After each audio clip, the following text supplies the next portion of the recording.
साधू संत येते घरा तोच दिवाळी दसरा या उक्तीला संबोधून श्रीकृष्ण जन्मभूमी निर्माण न्यास मथुरा राष्ट्रीय धर्माचार्य विश्वगुरू सन्मानित हबाबा नामदेव महाराज हरड यांच्या अथक प्रयत्नाने मार्गदर्शनाखाली काशी मथुरा अयोध्या काश्मीर येथील राष्ट्रीय महंत तसेच जगद्गुरू शंकराचार्य यांच्या पावन चरणांच्या आगमनाने आंतरराष्ट्रीय विराट संत संमेलन वडपा येथे आयोजित करण्यात आले। त्यामध्ये वडपा सरपंच शिवसेना उपतालुका प्रमुख श्री अनंता पाटील तसेच त्यांच्या धर्मपत्नी सौ संगीता अनंता पाटील या उभयंतांना जीवनगौरव पुरस्कार देऊन गौरवण्यात आले। त्या प्रसंगी आंतरराष्ट्रीय संत महंतांबरोबर नातेवाईक मित्रमंडळीसह गावातील नागरिक मोठ्या संख्येने उपस्थित होते। त्यावेळी संत महंतांचा पुष्पहार अर्पण करून त्यांच्या चरणकमलांचे पूजन करून सन्मानित करण्यात आले व त्यांचे आशीर्वचन घेण्यात आले। त्यावेळी विश्वशांती विश्वकल्याण कन्या रक्षा देव धर्म देश या आध्यात्मिक गोष्टीवर महंतांकडून मार्गदर्शनपर प्रवचन करण्यात आले। अगर संत को आपने खुश कर लिया तो वैकुंठ की प्राप्ति करा देते हैं। ऐसे एक से एक धर्माचार्य महानुभाव यहाँ पर विराजमान है। अपनी तपस्या से, अपनी आराधना से, अपनी उपासना से दूसरों के कष्टों का हरण करते हैं। ऐसे महापुरुष कौन होते हैं? वो होते हैं संत। महाराष्ट्र की भूमि संतों की, तपस्वियों की, त्यागियों की, बलिदानियों की भूमि है। यहाँ छत्रपति शिवाजी महाराज जैसे त्यागी, राष्ट्र धर्म को ही अपना धर्म मानने वाले ऐसे महापुरुष जन्म लिए हैं। ऐसे महापुरुषों के कारण ही आज ये भारत राष्ट्र हमारा आपके सामने बचा हुआ है। छत्रपति शिवाजी महाराज की जय हो। छत्रपति शिवाजी महाराज की जय हो। वस्तुतः छत्रपति शिवाजी महाराज नहीं होते तो आज हिंदू संस्कृति और हिंदू सभ्यता आज जो हमारे सामने दिखाई दे रही है, हम उसको किस रूप में देख पाते ये कहना मुश्किल है, बहुत कठिन सा है। तो ये महाराष्ट्र की भूमि है, ये संतों की भूमि है और हमारे शास्त्रों में कहा गया है तपस्या के माध्यम से, साधना के माध्यम से उन सभी चीजों को प्राप्त किया जा सकता है जो चीजें अप्राप्त हैं, जिनको कभी हमने कल्पना भी नहीं की थी। संत कैसे मिलते हैं? ऐसे नहीं मिलते। देखिए, भगवान कहते हैं ना, जीवन का सर्वोच्च फल क्या है? भगवत दर्शन। भगवान का अगर दर्शन नहीं हुआ तो समझिए मानव जीवन लेना व्यर्थ है। और भगवान का दर्शन हो जाए, और उससे भी क्या है कि भगवान के दर्शन के बाद भी भगवान में इतना प्रेम हो जाए, और वह प्रेम इतना हो जाए कि भगवान जो है आपसे द्रवित हो जाए। तो बोले जब भगवान आपके प्रेम से द्रवित हो जाएंगे तो उसका फल क्या होगा? बोले जब द्रवहि दीन। संतों का ऐसे जैसे पूज्य संत विराजमान है, ऐसे संतों के दर्शन का सौभाग्य प्राप्त हो जाए, समझ लीजिए जीवन में इससे बड़ा और कुछ। ये बहुत गंभीरता से लीजिए, बहुत बड़ी बात है। बोले होगा क्या? बोले जय ही दरस परस समागमादिक पाप राशि नसाये। जिनके दर्शन मात्र से, ऐसे संतों के दर्शन मात्र से अनंत जन्मों के जो अघ हैं, पाप हैं, दुर्भावनाएं हैं, वो सब निकल जाती है। और जैसे अनंत अंधेरा भी सूर्य के प्रकाश के सामने विनष्ट होके प्रकाश हो जाता है, उसी तरह से ऐसे पूज्य संतों के दर्शन से जन्म जन्मांतर के जितने पाप हैं वो अंधेरे की तरह विनष्ट हो जाते हैं।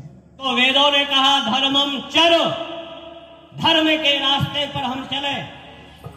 धर्म के रास्ते पर जब चले, निश्चित है धर्म अगर सुरक्षित होगा, संरक्षित होगा, तो निश्चित है विश्व पर शांति की स्थापना होगी। वेदों ने कहा धर्मम चरो, कोई विशेषण नहीं लगाया। गीता में 5500 वर्ष पूर्व भगवान व्यास कृष्ण के माध्यम से कहलाते हैं यदा यदा हि धर्मस्य ग्लानिर्भवति भारत अभ्युत्थानम धर्मस्य तदात्मानं सृजाम्यहम् परित्राणाय साधूनां विनाशाय च दुष्कृताम् धर्म संस्थापनार्थाय संभवामि युगे युगे। वेदों के मंत्रों में ऊर्जा और ताकत है, जिन मंत्रों का प्रयोग 55 नील 56 खरब 38 अरब 71 करोड़ 81 लाख 307 वर्ष से अधिक काशी के गुरुकुलों में होता था। विश्व का प्रलय में विनाश होता है, लेकिन जिसका विनाश 3 कालों में, भूत भविष्य और वर्तमान में, जिसका कभी विनाश नहीं होता, वो कभी त्रिभुजाकार, कभी धनुषाकार और कभी चक्राकार, जिसके रक्षण संवर्धन में भगवान शिव की अहम भूमिका है। प्रलय आने पर भारत का विनाश हो सकता है, विश्व का विनाश हो सकता है, लेकिन काशी का विनाश ना हुआ है, ना होगा। और भारत सरकार या स्टेट गवर्नमेंट से हम आग्रह करते हैं, बिना माता पिता के अनुमोदन के, चाहे लड़की हो या लड़का या न्यायपालिका, उस शादी को रजिस्ट्रेशन नहीं करे। रिलेशनशिप जो कानून सुप्रीम कोर्ट ने किया है वो समाप्त होना चाहिए। इससे चारित्रिक पतन हो रहा है, समाज में अनेक तरह की विकृतियां आ रही हैं। इसलिए भारत का पहचान चरित्र था, जिससे राष्ट्र निर्माण होता है। राजा प्रजा राष्ट्र सब सुरक्षित रहते हैं यदि हम धर्म का आचरण और पालन करेंगे।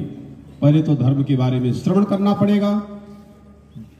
जो भी हम श्रवण करेंगे उसका ही हमारे अंदर से उदय होगा। धर्म का श्रवण करेंगे तो धर्म अंदर से उत्पन्न होगा, ज्ञान का श्रवण करेंगे तो ज्ञान अंदर से उत्पन्न होगा।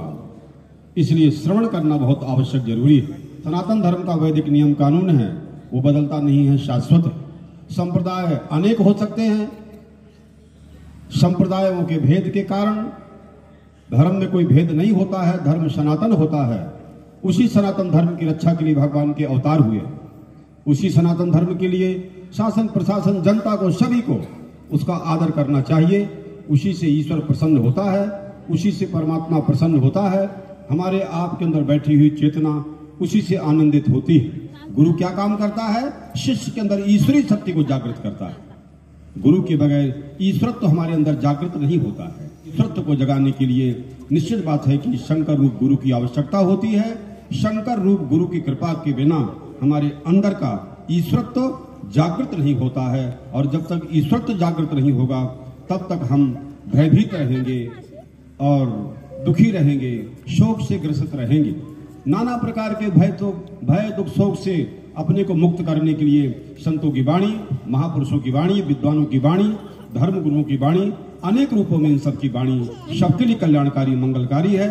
इनकी वाणी में कोई संदेह नहीं है।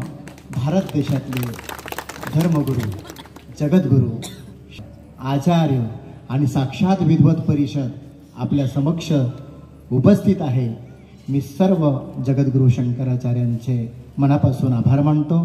मनापासून खरोखर मी त्यांच्या चरणारविंद कोटी कोटी प्रणाम करतो आणि पाटील परिवाराच्या तर्फे पुनश्च एकदा त्यांचा मी स्वागत करतो। एकांची व्यंकटी सांडो भूता परस्परे जडो मैत्री जीवांचे दुरितांचे तिमिर जावो विश्व स्वधर्म सूर्य पाहो जो जे वांछिल तो ते लाहो प्राणी जात वर्षत सकळ भूमंडळी अनारत भूमंडळी भेटतो भूता चला कल्पतरुचे आरव चैतना चिंतामणीचे गाव बोलते जय अर्णव पियुषांचे चंद्रमे जय लांछन मार्तंड जय तापहीन ते सर्वाही सदा सज्जन सोयरे होतो किंबहुना सर्व सुखी पूर्ण होणे लोकी भजे ज्वादे पुरखी अखंडित आणि ग्रंथोपजीवे विशेष लोकी दृष्टा दृष्ट विजय व्हावे एत म्हणे श्री विश्वेश्वराव हा होईल दान पसाव येणे वरे दान देवो सुखिया झाला येणे वरे दान देवो सुखिया झाला।